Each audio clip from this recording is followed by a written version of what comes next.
Hello students, chapter आपका चला हुआ है units and measurement, lecture number 4। कल मैंने वीडियो में आपको बताया था कि आज के लिए जो डायमेंशनल फॉर्मूला है वो बहुत ज़्यादा इम्पोर्टेंट होने वाले हैं। और ये मान लीजिए कि डायमेंशनल फॉर्मूला डायरेक्ट याद करवाने हैं या ड्राइव करवाने हैं, उसके लिए आपका लास्ट लेक्चर है। इसके बाद जो हम नेक्स्ट वीडियो में पढ़ेंगे वो डायमेंशनल एनालिसिस के यूजेस शुरू करेंगे कि इसको हम कहाँ कहाँ पे और किस पर्पस के लिए यूज करते हैं। तो आज हम कुछ ऐसे डायमेंशनल फॉर्मूला पढ़ेंगे जो ज्यादातर कॉम्पिटिटिव एग्जाम्स में रिपीट होते हैं और होंगे भी आगे। तो देखिए, सबसे पहले है एंगुलर वेलोसिटी। एंगुलर वेलोसिटी को रिप्रेजेंट करते हैं ओमेगा से, और omega is equal to, you know that velocity is equal to displacement upon meters of time. उस दिन बताया था मैंने आपको यहाँ पे जो आपका डिस्प्लेसमेंट होता है वो थीटा की फॉर्म में होता है, तो D theta by D T. अब ये जो थीटा होता है एंगुलर डिस्प्लेसमेंट, ये होता है आपका एंगल की फॉर्म में, ठीक है। और एंगल की फॉर्म में इसका कोई डायमेंशन नहीं है। इट मींस ओमेगा का डायमेंशनल फॉर्मूला केवल और केवल क्या हो गया, t माइनस 1। नोट करते जाइए, मैं साथ साथ इनको हटाता जा रहा हूं ताकि ज्यादा से ज्यादा हम लिख सके, ठीक है। नेक्स्ट है आपका फ्रीक्वेंसी। और फ्रीक्वेंसी क्या होती है, frequency is denoted by this letter, और इस लेटर को बोलते हैं न्यू। तो मैं एक को हटा रहा हूं, एंगुलर वेलोसिटी को यहां से हटा रहा हूं ताकि थोड़ा सा हमें जगह ज्यादा मिल जाए, तो अच्छे तरीके से उसको हम कर सके। तो अब मैं कह रहा हूं angular velocity, sorry angular velocity का आपने देखा m0 l0 t माइनस 1 आया। अब है फ्रीक्वेंसी, तो frequency is reciprocal of time, यानी nu is equal to 1 by t होता है, टाइम होता है, ठीक है। तो इसका क्या हो जाएगा, वही आपका t माइनस 1, यानी फ्रीक्वेंसी का एंगुलर वेलोसिटी का डायमेंशनल फॉर्मूला हुआ सेम। तो नेक्स्ट मैं कर रहा हूं स्ट्रेस। तो स्ट्रेस अभी आपने पढ़ा नहीं है कि स्ट्रेस होता क्या, ये होता है फोर्स पर यूनिट एरिया, ठीक है। स्ट्रेस इज इक्वल टू क्या होता है, फोर्स पर यूनिट एरिया।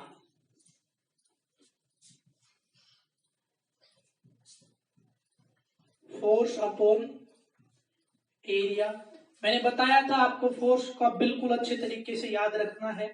तो फोर्स का क्या होता है, m1 l1 t minus 2, area का l2, लेंथ ट्वाइस।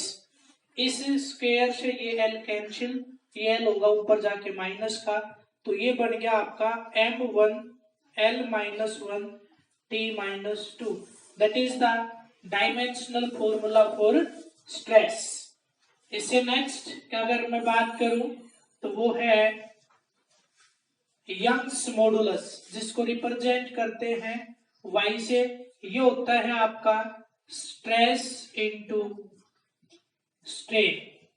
तो स्ट्रेस अभी आपने देखा फोर्स पर यूनिट एरिया, और जो स्ट्रेन होता है, जो स्ट्रेन होता है ये डायमेंशन लेस होता है। क्यों होता है, क्योंकि ये होता है changed length upon original length, या फिर इसकी जगह पे देखिए क्या होता है, ये change length upon original length, और changed area upon original area, और changed volume upon original volume.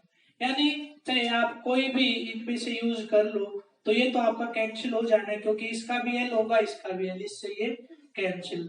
तो आपके पास आ गया force per unit area.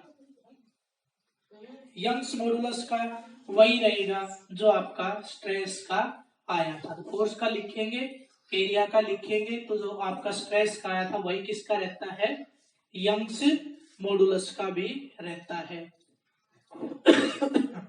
Next देख लेते हैं सरफेस टेंशन। तो जो सरफेस टेंशन होता है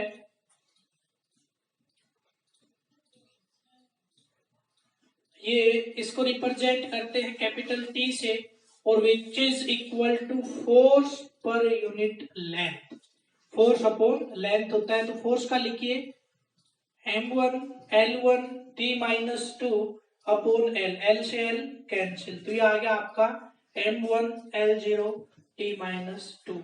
ये होता है आपका सरफेस टेंशन का। यानी किसी भी डायमेंशनल फॉर्मूला को रटना नहीं हमें, केवल और केवल मैंने रटने के लिए बोला था फोर्स का, ताकि बार बार निकाल के ना देखना पड़े। निकालना आपको आ गया है, साथ साथ रट के और रखना है, ताकि बाकी डायमेंशनल फॉर्मूला हम इजीली कर सके। आप देखते जाना, जितने भी मैंने बोर्ड पे लिखे हैं जो आपके 11th लेवल के हैं, वो बिना फोर्स वाले डायमेंशनल फॉर्मूला से कोई भी नहीं निकलेगा। इसलिए मैंने कहा था कि फोर्स का बिल्कुल अच्छे तरीके से आप याद रखो। नेक्स्ट आता है आपका सरफेस टेंशन हो गया। उसके बाद नेक्स्ट है फोर्स कांस्टेंट। देखिए इसमें क्या होता है कि ये सपोज यहाँ पे आपका स्प्रिंग कांस्टेंट और फोर्स कांस्टेंट एक ही होता है। मेरे पास एक स्प्रिंग है जिसकी लेंथ है l, इसके ऊपर मैंने क्या किया, या x मान लेता हूं, इसके ऊपर मैंने एक फोर्स लगाया, तो ये जो, चलो हटाइए आप, केवल और केवल ये मान लीजिए, यहाँ पे मैं इलोंगेशन की बात करता हूं dx। इलोंगेशन का मतलब फोर्स लगने से इस लेंथ के अंदर जो ओरिजिनल लेंथ थी उसमें कितना चेंज हुआ, ठीक है, तो उसको मैं dx के नाम से लिख रहा हूं। इट मीन्स ये जो चेंज है ये डायरेक्टली डिपेंड करेगा फोर्स के ऊपर। किसके ऊपर? फोर्स के ऊपर। या मैं ये बात करूं कि यहाँ पे जो एक्सटर्नल फोर्स है वो ना हो के रिस्टोरिंग फोर्स का यूज किया जाता है। तो रिस्टोरिंग फोर्स का मतलब अगर मैं स्प्रिंग को इधर खींचूंगा तो वो होगा मेरा फोर्स, इसके अंदर होगा एक एक्स्ट्रा इंटरनल रिस्टोरिंग फोर्स, जिसको किससे लिखते हैं? एफ से। वो internal restoring force directly depend करेगा elongation in the spring. Elongation मतलब इसकी लेंथ के अंदर कितना एक्सटेंशन या फिर कितना कंप्रेशन आया है, उसके ऊपर ये डायरेक्टली डिपेंड करता है। तो ये है आपका रिस्टोरिंग फोर्स। तो यहाँ पे माइनस लगता है, लेकिन डायमेंशनल फॉर्मूला में माइनस वगैरह कुछ नहीं लगाया जाता, ठीक है। पावर के ऊपर प्लस माइनस होता है, यहाँ पे वैल्यू के आगे माइनस प्लस नहीं होता है। वैसे होता है माइनस का है, लेकिन लिखते इसको ऐसे ही है, F is equal to K dx, where K is the constant of proportionality and here it is known as spring constant। तो spring constant का फॉर्मूला हमारे पास आ गया है, F is equal to K dx और K is equal to force upon x। तो force का लिख दीजिए m1 l1 t-2 upon length, length से लेंथ कैंसिल, तो आपके पास आ गया dx। लिखो तो x एक ही बात है, लेंथ होती है ये, तो ये आ गया है m1 और t-2, ठीक है, और l0 आप करके लिख सकते हो। तो ये आ गया है हमारे पास फोर्स कांस्टेंट का। अब देखिए जितने भी ये डायमेंशनल फॉर्मूला आपके राइट हैंड साइड में हम ड्राइव करने वाले हैं, यानी ये जितने भी लिखे हुए हैं ये सारे रिपीट ईयर्स के हैं, बहुत ज्यादा इंपॉर्टेंट हैं। ये कुछ बेसिक थे जिनका यूज शायद इनमें भी हो जाए, लेकिन ये बहुत ज्यादा इंपॉर्टेंट है जो कि पेपर में रिपीट होते हैं। इवन 12th क्लास के फाइनल एग्जाम में भी आ जाते हैं। 11th क्लास में तो देना ही देना होता है, एक या दो इन्हीं में से, और कॉम्पिटिटिव एग्जाम्स में भी इन्हीं में से आते हैं। तो सबसे पहला है कोफिशिएंट ऑफ विस्कोसिटी। तो इसके लिए हम फॉर्मूला लिखते हैं फोर्स इज इक्वल टू, ये क्या सिंबल है? निप्टा, जिसको किस नाम से जानते हैं? Coefficient of viscosity, that is dv by dx, that is dv by dx into area. ये होता है फॉर्मूला, ठीक है। आएगा आपका कोफिशिएंट ऑफ विस्कोसिटी, थर्मोडायनेमिक्स में भी पढ़ेंगे, और मैकेनिकल प्रॉपर्टीज ऑफ फ्लूइड्स उसमें भी हम पढ़ेंगे। तो वहां से आपको ये बहुत अच्छे से और भी समझ में आएगा। तो आप आपके लिए केवल इतना याद रखिए, F इज इक्वल टू नीटा d v by d x into area. तो अब मैं किसको सोल्व करूंगा, नीटा को। तो नीटा को एक साइड में ले लेता हूँ, बाकी सभी को एक साइड में। ये dx जाएगा f की जगह पे, तो क्या होगा f इंटू डी एक्स। ठीक है, एरिया और dv आएगा नीचे, तो dv और इंटू में एरिया, ये आ गया आपका डिनोमिनेटर की जगह पे। तो अब लिखिए 1 बाई 1 सभी का। फोर्स का क्या होता है, m1 L1 t minus 2 upon velocity. Velocity का क्या होता है m0 L1 t माइनस 1, कल ही पढ़ा था, L1 t minus 1 into area का क्या आया था L2। अब देखिए यहाँ पे मेरे पास इस एक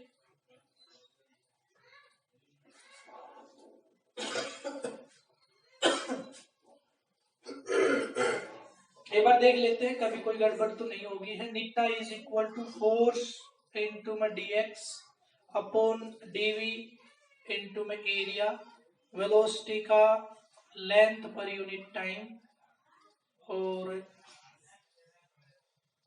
एरिया का लेंथ का स्क्वायर। तो ऊपर जाके L माइनस 2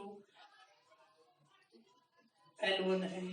चलिए देखिए, हाँ ठीक है, तो आपके पास हो गया। मैं सभी को यहाँ पे लिख रहा हूँ, देखिए M1 L1 t minus 2 into में कर रहा हूँ, मैं इंटू में नहीं कर रहा, ऐसे लिख रहा हूँ मैं अलग अलग सभी का। अब जो माइनस उसको प्लस कर रहा हूँ, इंटू में करूंगा तो L माइनस 1 और t प्लस 1 अपोजिट कर दिया है L माइनस 2। अब इन सभी की पावर को बेस से में पावर ऐड करके आप फाइनल फॉर्मूला यहाँ से निकाल सकते हैं। नेक्स्ट है ग्रेविटेशनल कांस्टेंट।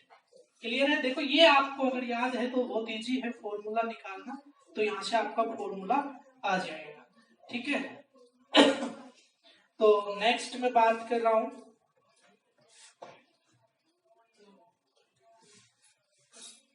ये हो गया आपका coefficient of viscosity, gravitational constant.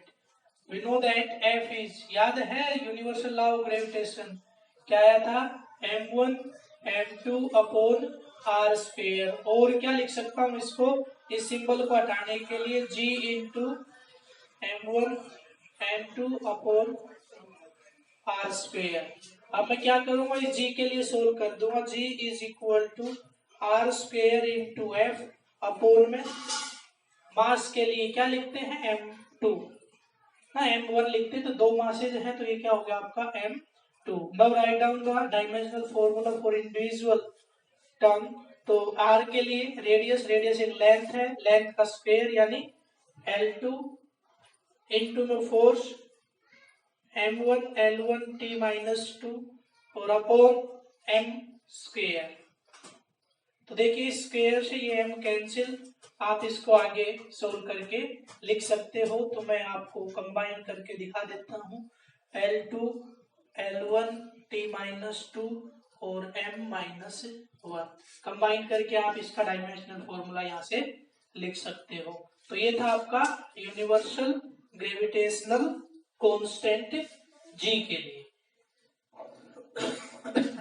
उसके बाद नेक्स्ट देखिए, नेक्स्ट है आपका इलेक्ट्रिकल परमिटिविटी।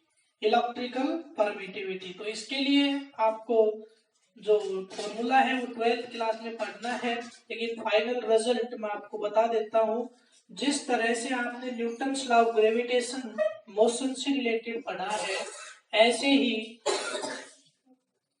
चार्जेस से रिलेटेड एक फॉर्मूला आता है जो कूलॉम ने दिया था, जिसको इलेक्ट्रोस्टैटिक फोर्स या कूलॉम्स लॉ के नाम से जिसको हम जानते हैं, इलेक्ट्रोस्टैटिक फोर्स ऑफ इंटरेक्शन। यानी जो आपने ग्रेविटेशनल फोर्स पढ़ा था वो तो अट्रैक्टिव नेचर का ही होता है, लेकिन ये अट्रैक्टिव और रिपल्सिव दोनों नेचर का होता है, ये आपको पता ही है। सेम नेचर के चार्जेस हुए तो रिपेल करेंगे और अपोजिट के हुए तो अट्रैक्ट करेंगे। तो यहाँ पे हम फोर्स के लिए केवल मैग्नीट्यूड यूज करते हैं, मैग्नीट्यूड ऑफ चार्जेस अपोन में सेपरेशन बिटवीन देम। इस सिंबल को यूज करने के लिए हम एक कांस्टेंट लेते हैं के Q1 Q2 अपोन में R स्क्वायर। अब ये जो K होता है that is depend upon system of units, और जनरली जो आपकी K की वैल्यू होती है वो है 1/4 पाई एप्सिलॉन नॉट। ये एप्सिलॉन नॉट ही है इलेक्ट्रिकल परमिटिविटी। तो अब मैं क्या करता हूँ, इसको उठा के और इसकी जगह पे रख देता हूँ। तो फॉर्मूला मेरे पास क्या बन गया है, Q1 Q2 upon 4 pi epsilon naught into r square. ये मेरे पास फॉर्मूला बना है। नाउ अब देखिए ये कांस्टेंट है, इसका कोई फॉर्मूला नहीं होता है। एप्सिलॉन नॉट, ये मत सोचिए ये फॉर्मूला है, 4 पाई लगेगा फॉर्मूला। मैं डायमेंशन के लिए हटा रहा हूँ, डायमेंशन लेस क्वांटिटी को यहाँ से हटा रहा हूँ। अब एप्सिलॉन नॉट के लिए सोल्व कर दीजिए, तो ये आर स्क्वायर एफ के साथ आ जाएगा एफ इनटू आर स्क्वायर। नीचे क्या आ जाएगा, Q1 Q2। अभी अभी लिखा है एफ का और आर स्क्वायर का, आप लिख दोगे m1 l1 t-2 और इंटू एल स्क्वायर। अब बात आता है चार्ज, तो अब चार्ज का निकालना और आपको सीखना पड़ेगा। तो देखिए क्या होता है, एक जो आपने फंडामेंटल क्वांटिटीज पढ़ी है उसमें एम्पियर आ चुका, एम्पियर आ चुका। तो करंट इज इक्वल टू क्या होता है, Q बाई टी होता है कि नहीं। तो यहां से क्या करें, Q is equal to I into में टी। तो आई का क्या होता है, ए एम्पियर 1, ठीक है। और टाइम का क्या होता था, टाइम का क्या होता था, t1। तो Q का क्या हो गया है, 80, 2 बार है तो 80 का स्क्वायर। तो लिख रहा हूं मैं आपका Q का आपका आ गया, आई का आपको पता था क्योंकि ये फंडामेंटल है, बेसिक है, या आप कह सकते हैं एब्सोल्यूट था। तो अब मैं एप्सिलॉन नोट के लिए लिख रहा हूं m1 l1 t-2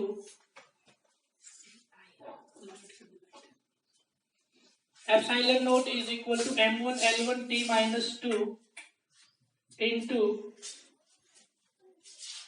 इंटू नहीं लगा सकते, बिग ब्रैकेट में, कैपिटल ब्रैकेट में लेके चलते हैं, बड़ी ब्रैकेट में।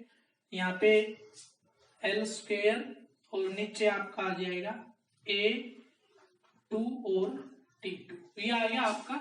इसको कंबाइन करके आप फाइनल फॉर्मूला लिख सकते हो। तो मैं लिख रहा हूं, उसको कंबाइन आपको कर लेना है, m1 l1 t-2 l2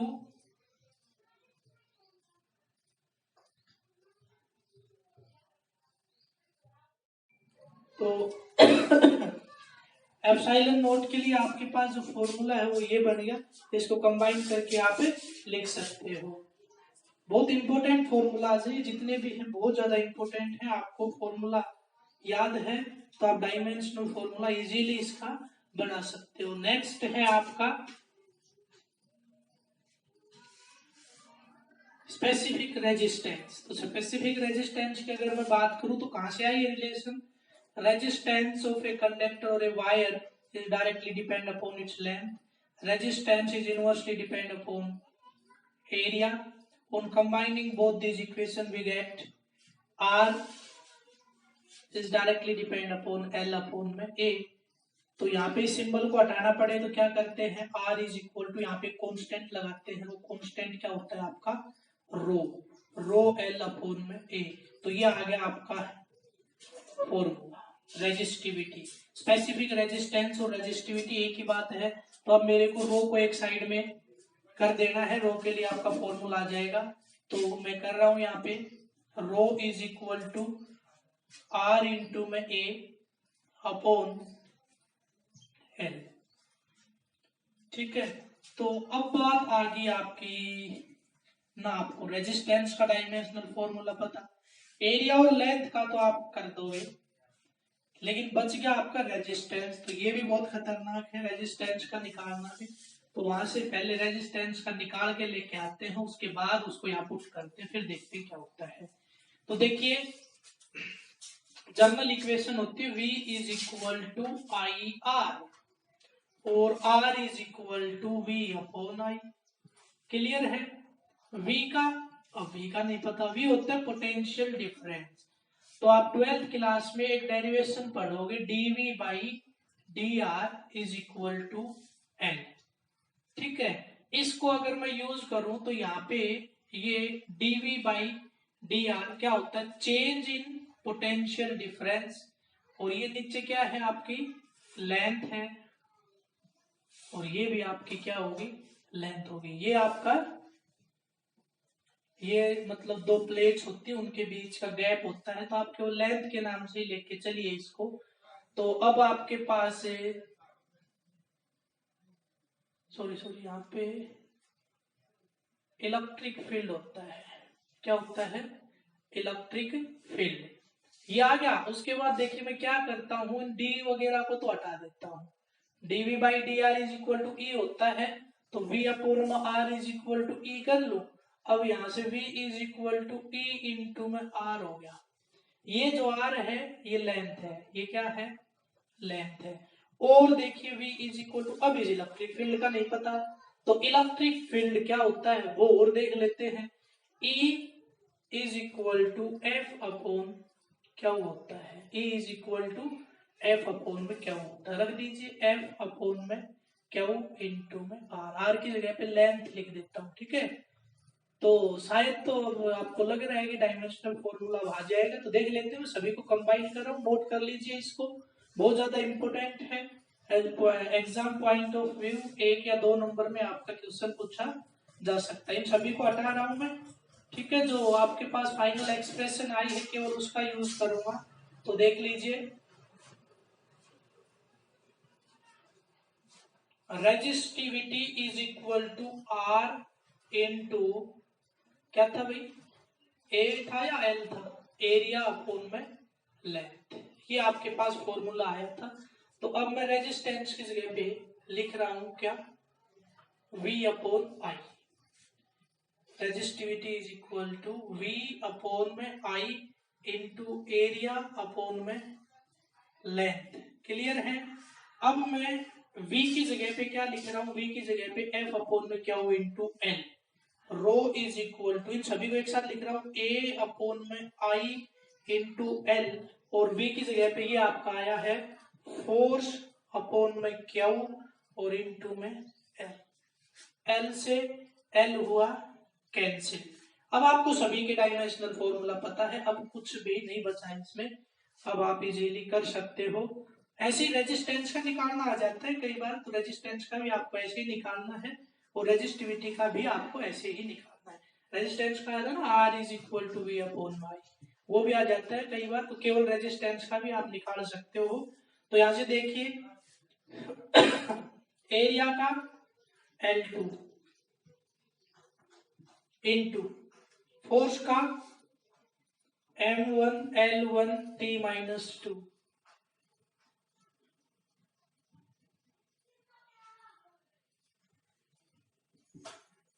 upon इधर आई का करंट का A, क्यू का 80,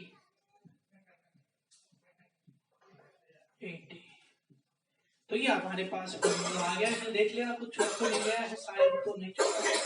एरिया का हो गया, फोर्स का हो गया, लेंथ से लेंथ हो गई थी कैंसिल, क्या होगा 80 होता है, करंट का ए होता है। तो ये आपके पास डायमेंशनल फॉर्मूला आ गया, कंबाइन आपको कर देना है। तो इस तरह से आपको डायमेंशनल फॉर्मूला निकालना है, बहुत इजी। आप ये मत सोच के चलिए कि बहुत लंबा है, अगर आपको फॉर्मूला याद है तो कई बार क्या होता है कि डायरेक्टली वी का याद हो जाता है, कई बच्चों को डायरेक्ट वी का यूज कर देते हैं, कईयों को डायरेक्ट रेजिस्टेंस का यूज होता है यूज कर देते हैं। अगर वो कहे कि निकाल के दिखाओ तो तरीका यही है, अदरवाइज डायरेक्ट अगर किसी को याद हो सकते हैं तो याद कर लो, लेकिन तरीका तो फिर भी आपको सीखना पड़ेगा, क्योंकि पेपर में कई बार 3 नंबर में भी पूछे गए, 5 नंबर में भी पूछे गए हैं, क्योंकि जो डायमेंशनल एनालिसिस है इसके यूजेज हैं बहुत ज्यादा। आपके पास कोई इक्वेशन लिखी होती है और उसमें पूछ लिया जाता है कि चेक करके बताइए ये इक्वेशन सही है या नहीं है, तो वहां पे डायमेंशनल एनालिसिस का यूज कर देते हैं। लेफ्ट साइड का डायमेंशनल फॉर्मूला लिखते हैं, राइट साइड का लिखते हैं, तो वहां पे बहुत ज्यादा इंपॉर्टेंट हो जाता है। और अगर डायमेंशनल फॉर्मूला लेफ्ट और राइट साइड का सेम आ गया तो इक्वेशन सही, अदरवाइज वो गलत है, ठीक है। तो ऐसे बहुत से आपके इसके एप्लीकेशंस हैं, जो नेक्स्ट वीडियो में मैं आपको प्रोवाइड करवाऊंगा। इसके एप्लीकेशंस 2 या 3 जितनी भी हैं, 3 एप्लीकेशन है आपके सिलेबस में, तीनों में कोशिश करूंगा एक ही वीडियो में आप सीखो। तो बहुत ज्यादा इंपॉर्टेंट है, आज जितने भी आपको डायमेंशनल फॉर्मूला हुए हैं निकालने सभी को आने चाहिए। याद जितने हो सके उतने याद कर लो।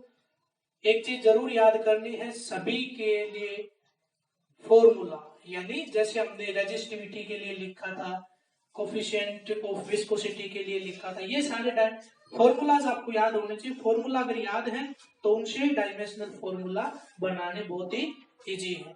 तो आज के वीडियो में इतना ही। शायद कल जो वीडियो था उसको मैंने आज वॉच किया था, उसमें कुछ पार्ट लास्ट में पता नहीं किस तरह से यूट्यूब पे वो कट हो गया, तो बस उसमें केवल यही बता रखा था कि नेक्स्ट वीडियो में मैं आपको जो डायमेंशनल फॉर्मूला करवाऊंगा वो as competitive exam point of view से बहुत ज्यादा इम्पोर्टेंट है। तो आज के लिए इतना ही। थैंक्स।